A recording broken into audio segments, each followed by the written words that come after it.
Hello, everybody out there in podcast land. Thank you for listening and watching us here at the Real Short Box. My name is Donald. My name is Kevin. And I'm Chris. There we go. We got some names. We are here today with another Short Box Shortie. Shorty got a job. Shorty got a job. Shorty can't pay his own rent. I don't know. But I'm dating myself there. I don't know about Shorty, but Fatty sure can't. Oh, I'm trying. I've slimmed down, damn it. But we are talking about Doctor Strange, and I'm going to get it right this time, in the Multiverse of Madness. Did I get it right, Kevin? I got it right. Yeah? Finally, after 22 tries over the last 3 years, you got it right. It took me a bit. I know. It took me a bit. I'm so sorry.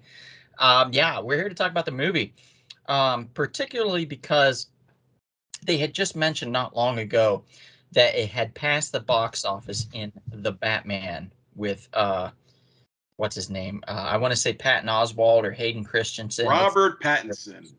Thank you. I can never get his name.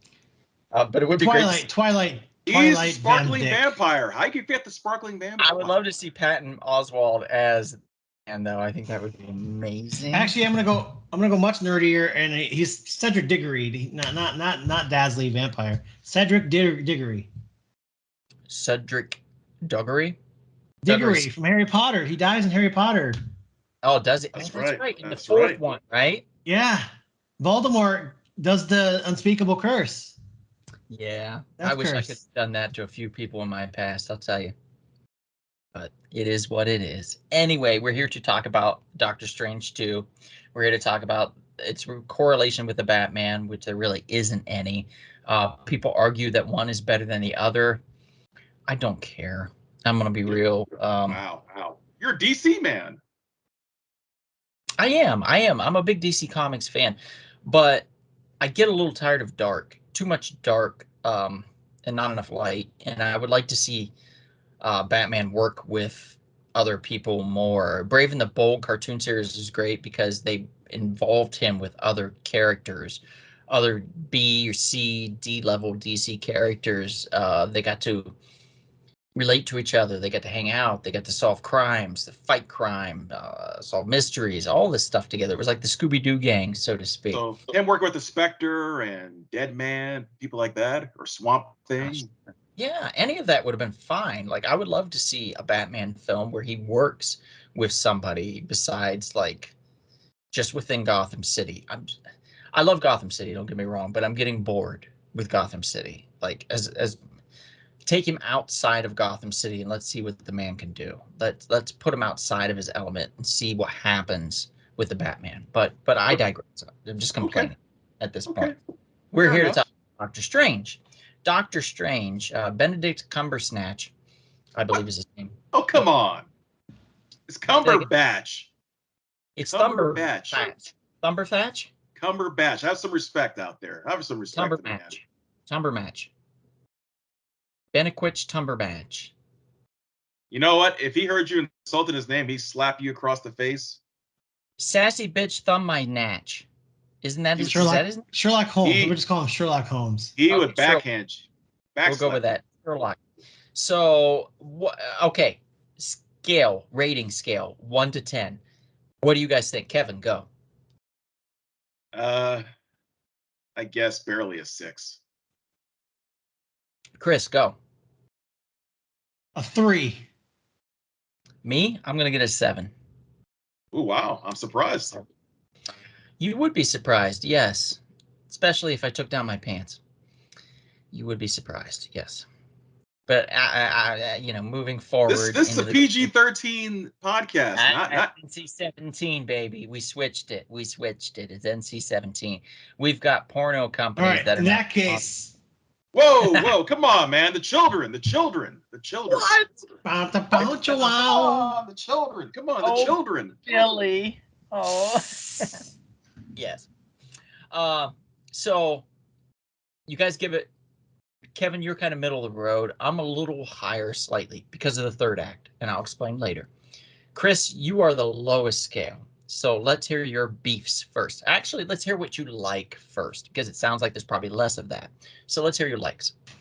there were 3 moments I liked in the movie.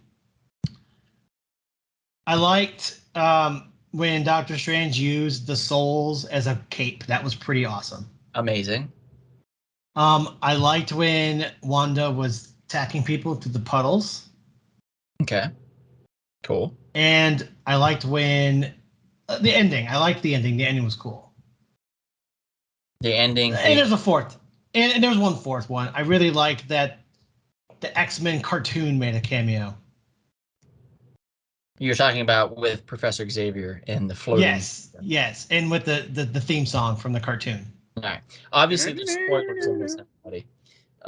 Professor Xavier does use the floating chair that he used in the animated series as part of the Illuminati in this. We did get the Illuminati. I found that exciting. Kevin, what did you like about this? Well, I was about to say that the Illuminati to me was probably my favorite part of the movie. I wish it was longer when they got to that universe. Finally seeing Mr. Fantastic in the MCU along with Professor X brought joy to my little heart, especially me being a big X-Men fan, a fan of the Fantastic Four as well.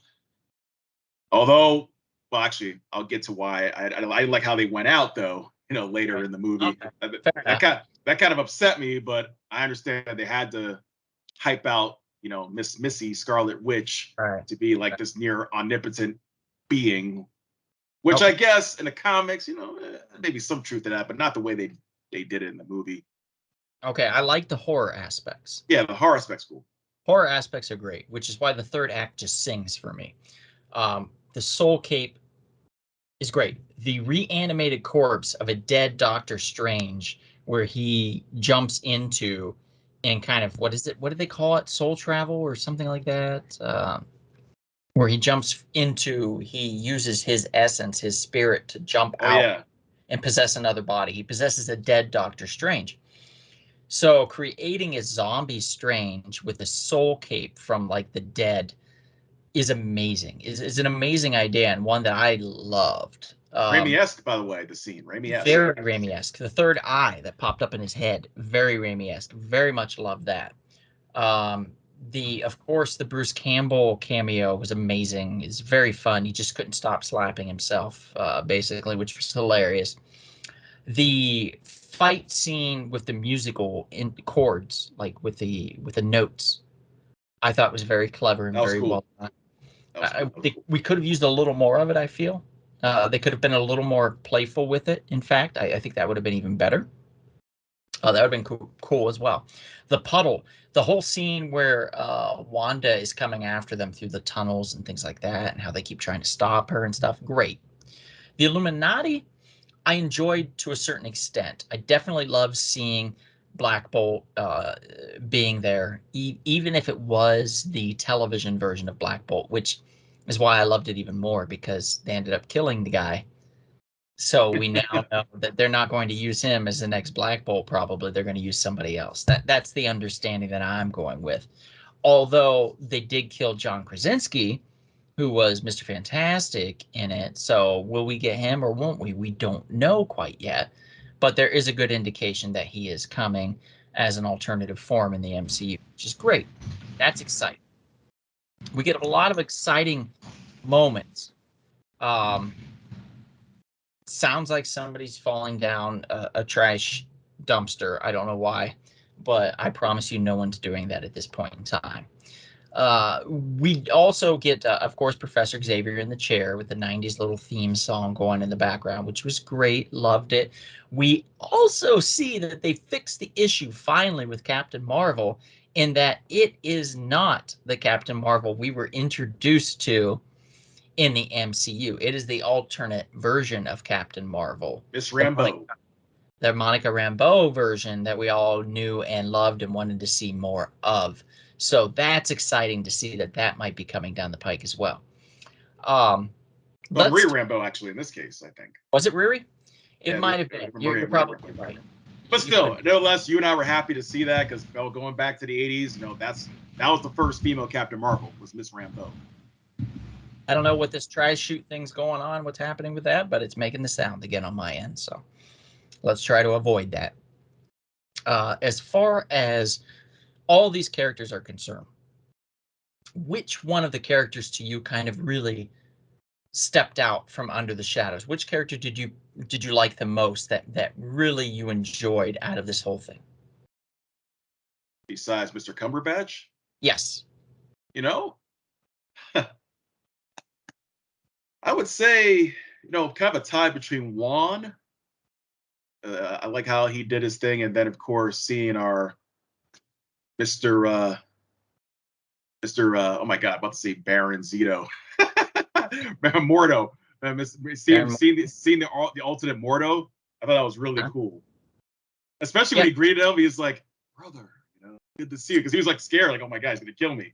You can definitely tell that this wasn't the film that they intended it to be originally. No. Chris, what did you think? What was your thoughts?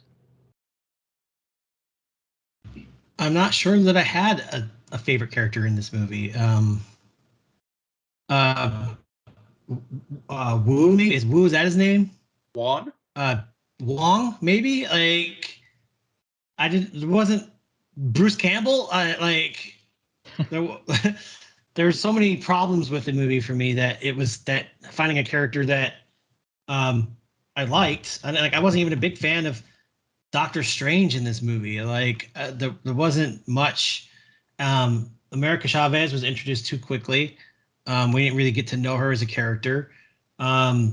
We didn't get enough of anybody that was part of the Illuminati. We didn't get much of the love interest character. I can't remember her name. We got a lot of Wong, and so I'd say, like, for him, like, the best thing I was most worried about dying in that movie was him.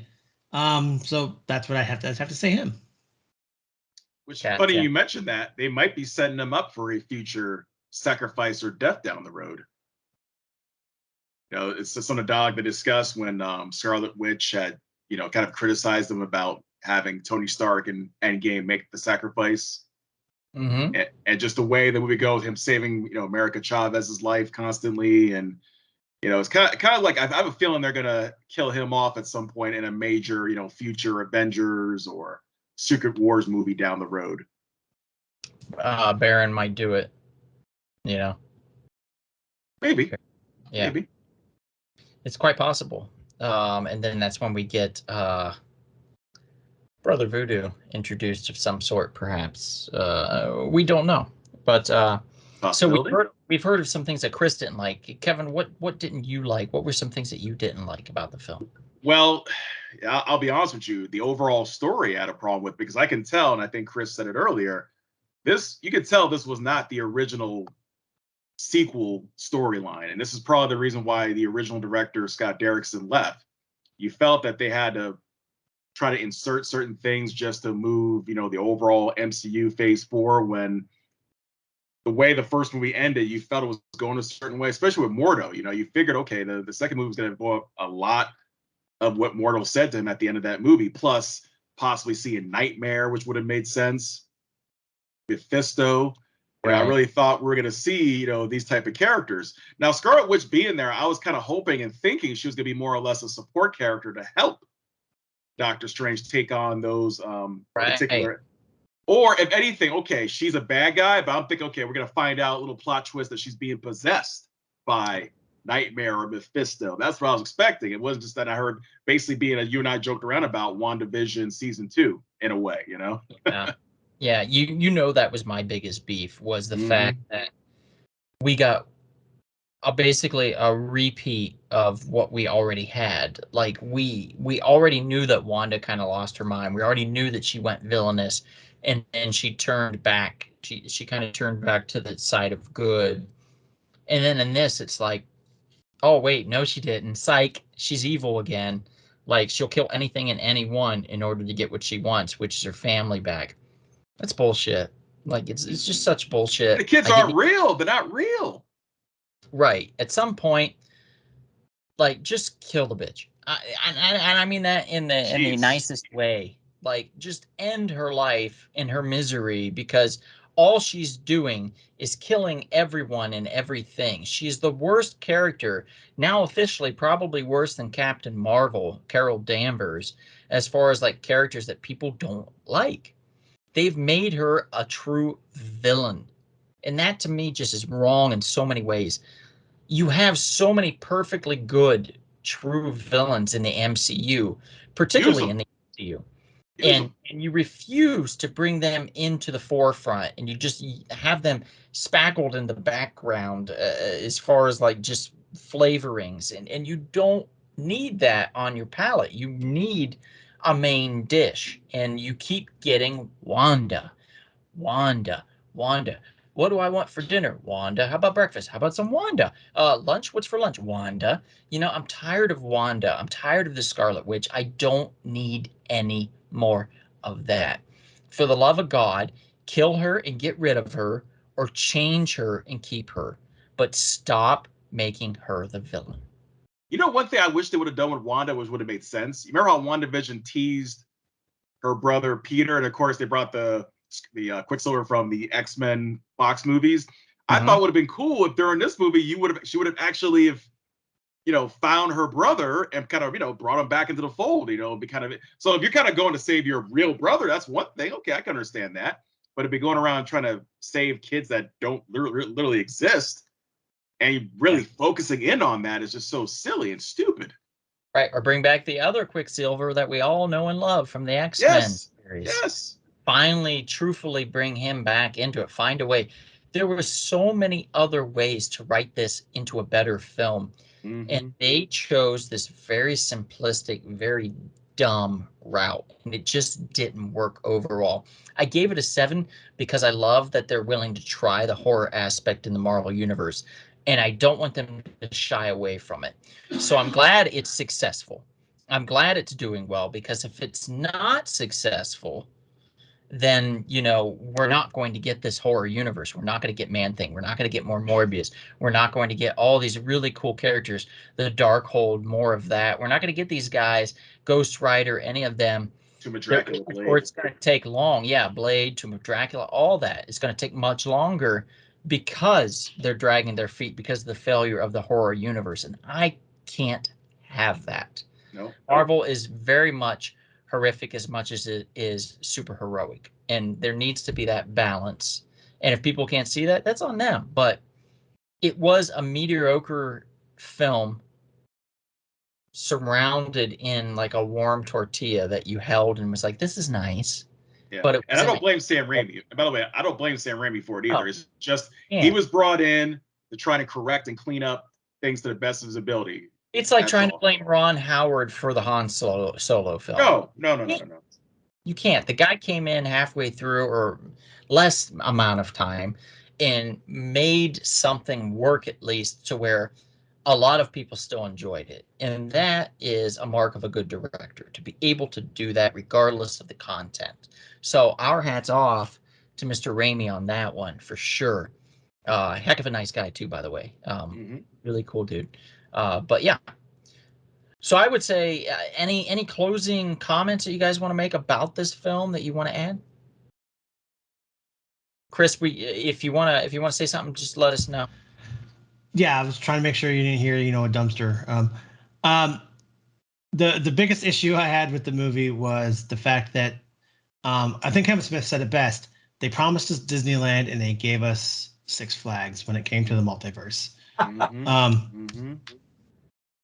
Well, yeah, it's like we came in and because of Spider-Man we expected so much and we got very little, and part of it may have been because a week previous to this movie I saw Everything Everywhere All at Once, where they explored the multiverse so well and they showed us so many versions of the multiverse so well, including an amazing fight scene where they're fighting, going through all these multiverses for a long period of time, and I might have been a little spoiled from that going into Doctor Strange, and I'm like, well, we got 20 seconds of something like that, and then that's it. And we got, 3 little kind of boring universes. But also, Chip and Dale Rescue Rangers also had a multiverse, and which they did and executed very well, so it can be done well. And so comparing that to this, which has multiverse in it, and where everyone expected, and everyone like, well, this is going to be the multiverse. This is what we're going to bring everything and introduce everybody to this real multiverse more than Spider-Man. And then they really didn't. They were kind of like, oh, here's another setup to the setup we already set up. to then maybe next time we'll have it. And I'm just like, why do we need to have all these setups? Why can't we just get there? Right. Should have changed the title of the movie because it really didn't live up to its name. No, should have been Doctor Strange, Pure Evil, or something like, I don't know, like something. No, something, actually, The Madness of Scarlet Witch. There we go. Yeah, The Madness of the Witch, or something There like we that. go. Yeah, yeah, I totally agree. I agree 100%. Kevin, anything you want to add? That's it. I mean, I'm hoping that Doctor Strange 3, which they did tease at the end of the movie, could get us get back to making the Doctor Strange movie an actual Doctor Strange movie in part 3, because we got to end it right. He deserves to have more of his story told in the third film, and hopefully, which the little teaser with Clea will help lead to that. Right. Totally agree. Well, thank you, gentlemen, for being on. Thank you in the audience for listening and watching. We are the Real Short Box. My name is Donald. My name is Kevin. And I'm Chris. And if we don't see you out and about anytime soon, perhaps we'll see you at the mad, strange, but possibly multiversal comic book shop. Good night, everybody. Hey, everybody. If you enjoyed everything you saw, please make sure to like and subscribe. Love you.